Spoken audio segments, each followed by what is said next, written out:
Hello everyone. आज मैं NPO का दैट इज़ जो financial statements of not for profit organisations हैं उनका जो बैक एक्सरसाइज में क्वेश्चन नंबर 46 है, आज उसका सोल्यूशन आपके साथ डिस्कस करने वाली हूँ। सबसे पहले अगर इस क्वेश्चन को ही ध्यान से पढ़ते हैं, मैं रिसीट साइड पे पढ़ रही हूँ। जैसे हमें ओपनिंग बैलेंस ऑफ कैश दी है, फिर डोनेशंस फॉर बिल्डिंग दिया है।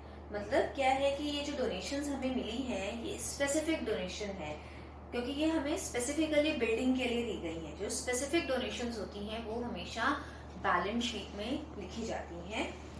हमें इस क्वेश्चन में basically income and expenditure account बनाना है, तो इनकम एंड एक्सपेंडिचर अकाउंट में डोनेशंस फॉर बिल्डिंग नहीं लिखी जाएंगी। और नेक्स्ट आइटम दे रखी है डोनेशंस, टू डोनेशंस। तो ये जनरल डोनेशंस हैं, इसे हम इनकम एंड एक्सपेंडिचर अकाउंट में लिखेंगे। उसके बाद एक नया जो इसमें टर्म आई है that is government grant. Government grant के आगे लिखा हुआ है this grant is for young talent search and development. It means it is also specific grant, एक स्पेसिफिक पर्पज के लिए दी गई है। ये ग्रांट ये 1 लाख की है। और अगर हम पेमेंट साइड पर देखते हैं, साथ ही यहाँ पर दे रखा है project expenses for young talent search and development. It means कि हमें गवर्नमेंट से 1 लाख की ग्रांट मिली थी young talent search and development के लिए, और हमने 90,000, उसमें हमें 1 लाख मिला था और हमने 90,000 स्पेंड किया है। तो ये खर्चा उसी ग्रांट में से किया जाएगा और दोनों की दोनों चीजें बैलेंस शीट में शो होंगी, इनकम एंड एक्सपेंडिचर अकाउंट में नहीं शो होंगी। उसके बाद है life membership fees. Life membership fees जो होती है वो भी बैलेंस शीट में कैपिटल फंड में ऐड की जाती है। It is not shown in income and expenditure account. After that we are given match fund. Match fund हमारे पास 80,000 का है। अब ये भी एक स्पेसिफिक फंड है, मैच के लिए बनाया गया है। ओके, तो इस फंड से रिलेटेड कुछ एक्सपेंसेस भी होंगे। When will go to the payment side तब हम ध्यान देंगे इसकी तरफ। सब्सक्रिप्शंस दे रखी हैं जो हमें रिसीव हुई हैं इस साल, वो दे रखी हैं 52,000 की। उसके बाद लॉकर रेंट दिया हुआ है 4,000।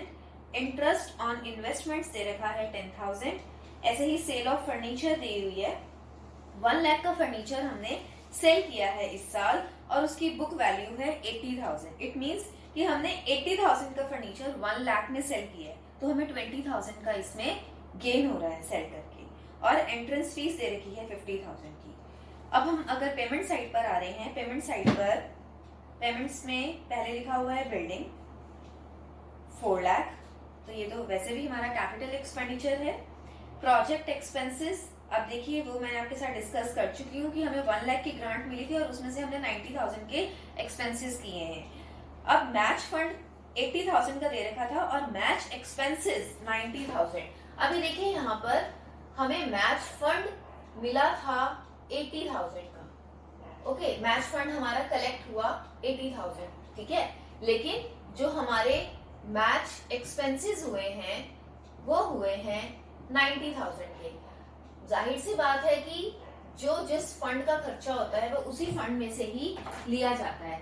तो यहाँ पर फंड की अमाउंट कम है और उसके खर्चे ज्यादा हैं, तो हमारे को जो डेफिशिएंसी आ रही है that is how much, by 10,000 rupees. 10,000 की डेफिशिएंसी आ रही है। अब ये जो डेफिशिएंसी है इसको हम कहां पर लिखेंगे? We will write it on the expenditure side. We will be writing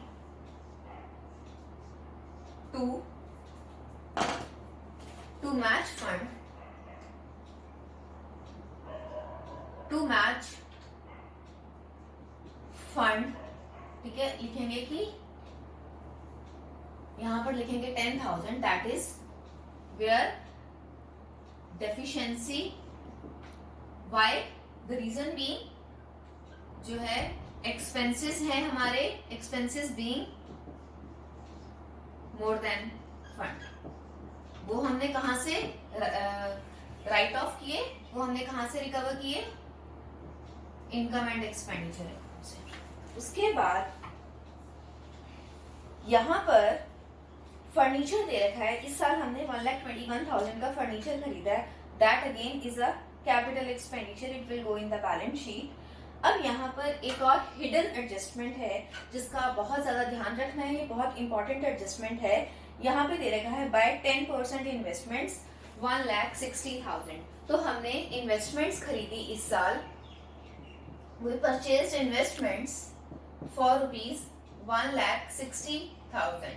अब इसके आगे दिया हुआ है word 10%, this means it carries a return of 10%। अब इस केस में इनकी जो डेट ऑफ परचेज होती है उसका बहुत ज्यादा ध्यान रखना पड़ता है। अब ये जो इन्वेस्टमेंट्स हमने खरीदी हैं वो खरीदी हैं 1 जुलाई 2019 को। जिस दिन से इन्वेस्टमेंट हम बाय करते हैं उस दिन से लेकर till the end of financial year हमें उस पे इंटरेस्ट मिलता है। तो अब हमने ये इन्वेस्टमेंट्स 1 जुलाई से खरीदी है, it means from July to 31st of March will get interest on this investments. It means कि जो हमारा इंटरेस्ट बनता है वो बनता है 1,60,000 इंटू 10/100 फॉर 9 months। तो इट मीन्स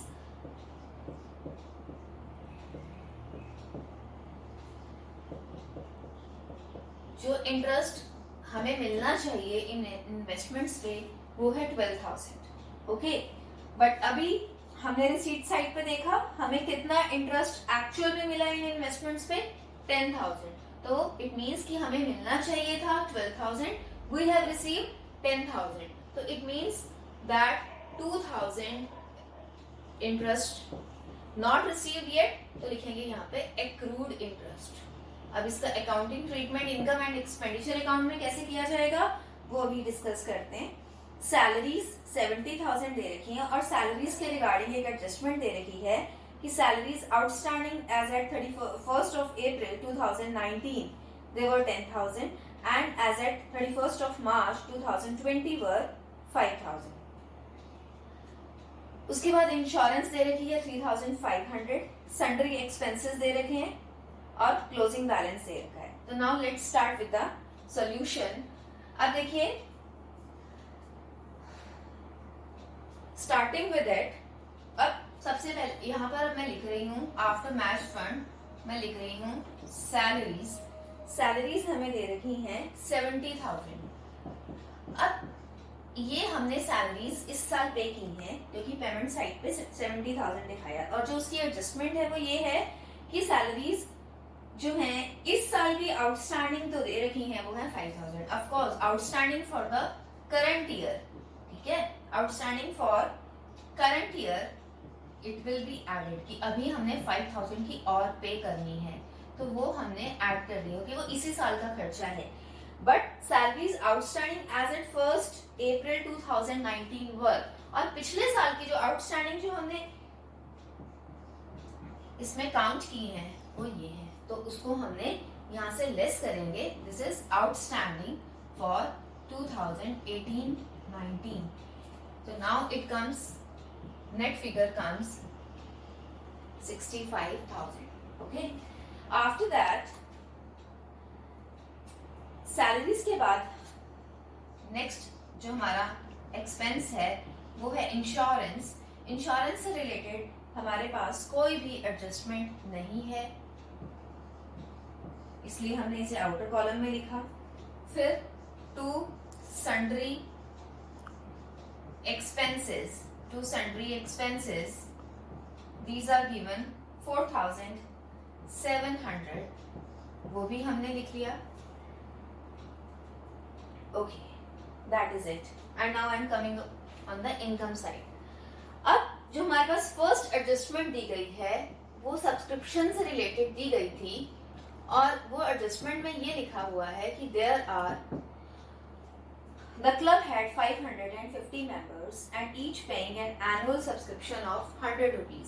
इस हिसाब से 550 मेंबर्स हैं और हर मेंबर को 100 रुपीज सब्सक्रिप्शन पे करनी है, तो सब्सक्रिप्शन की टोटल इनकम होनी चाहिए 55,000 होनी चाहिए 55,000। That we have to write in the outer column, ठीक है। लेकिन एक्चुअल में हमें सब्सक्रिप्शंस कितनी मिली हैं, रिसीव्ड कितनी हुई हैं हमें, we have received subscriptions of 52,000। It means we had to receive 55, but we have received 52,000 and no other adjustment is given. It means this is outstanding subscriptions amount to 3,000. But if we have to prepare only income and expenditure account, sometimes because we are concerned with this figure only, so if doing this calculation is good, so that we get to know about outstanding subscriptions. But if we only follow this thing, because we have to prepare just income and expenditure account, then also it's fine, because no other adjustment of no other information about subscriptions is given, so we can simply write this also. After that, by subscriptions is given, we have done, and then it is by donations. Since these are general donations, so I have written by donations 50,000.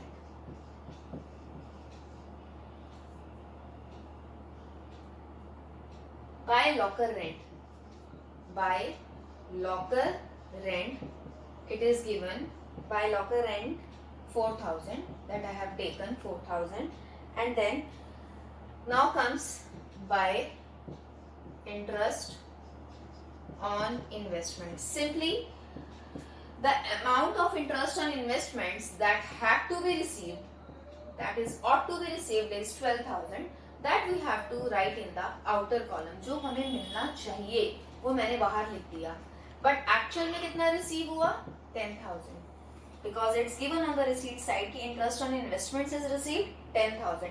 It means accrued interest already discussed वो है 2,000. तो उसको मैंने add कर दिया internal column में और मैंने बाहर 12,000 ही show किया.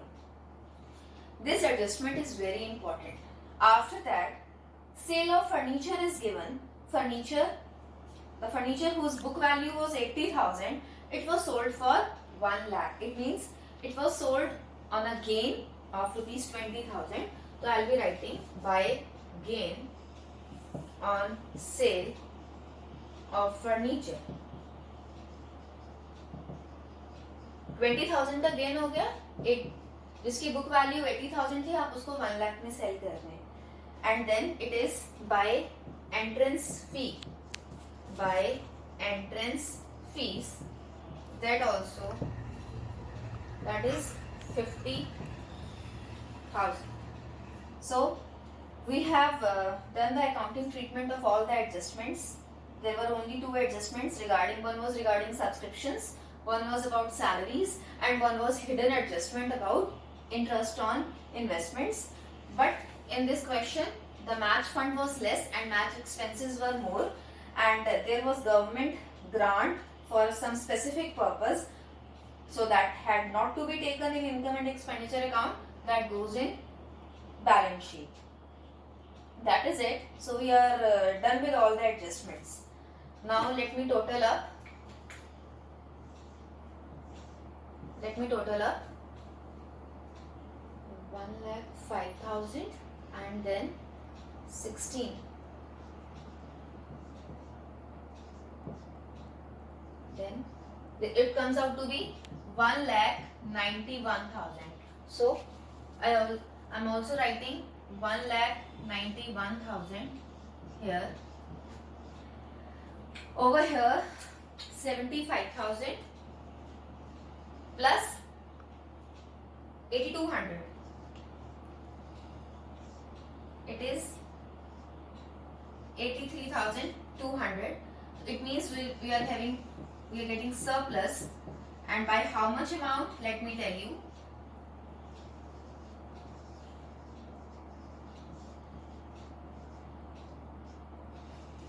This is 1,07,800.